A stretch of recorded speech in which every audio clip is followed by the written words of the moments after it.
السلام عليكم ورحمة الله وبركاته. داوديال كسو دواada barnaamijkeeni nolosha qaybtiisii labaad. qaybtii koowaad haddii aan ina xasuusiyo daawadayaal waxaan ku soo qaadanay sida waqtigaaga aad u maareyn kartid oo aad uga faa'iideysan kartid. maantana qaybta labaad dhageystayaal waxaan uga hadlaynaa muhiimadda ay leedahay marka waqtiga la seef gareeyo ama waqtigaaga aad xisaabisid.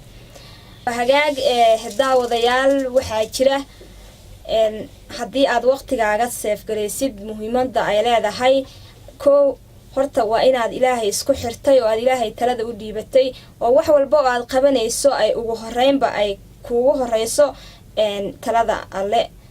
tan labaad waxay noqonaysaa inaad waqtigaagii aad guul iyo hadafkii aad leedahay ka gaartay oo dantii aad shalay waqtigaaga u degsatay aad maantana aad ku gudubtay oo aad ku guuleysatay.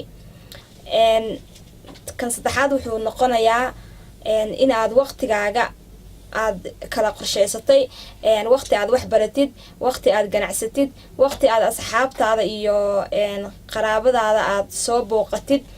ilaa waqtigii markaad aad seef gareyso ama aad kala qaybsato waqti badan ayaa kuu soo haraya oo aad naftaada aad ugu soo raaxaysid.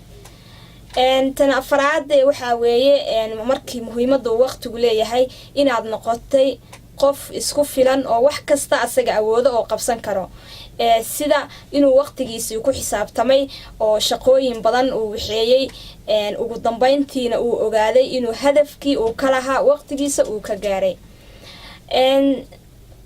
tan kale oo aan rabo inaan ku daro waxaa weeye oo dhanka muhiimadda waqtiga ahna midda ugu dambeysa adigoo jadwalkaaga mar walbaba fiirin jiray oo waqtigii ilaaliyay oo waqtigaaga fiiriyay meesha uu ku marayo waxyaabihii aad markaas aad qabsanina aad dhahdid alla ilaahay intaas ma qaban laakiin inta kale waa inaan qabtaa.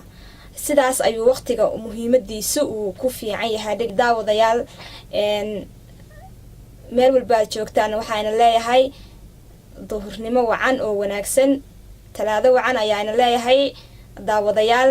si aad ula socoto muuqaalada xiga ee xiisaha leh ee aan ku soo qaadanayna barnaamijka nolosha waa inaad subscribe saartaa channelka si aad ula socoto Star FM aad uga dhageysato barnaamijka nolosha oo mar walba aan inii soo dayno maalinta talaadada iyo waliba maalinta sabtiga. Assalaamu calaykum waraxmatullaahi wabarakaatuh.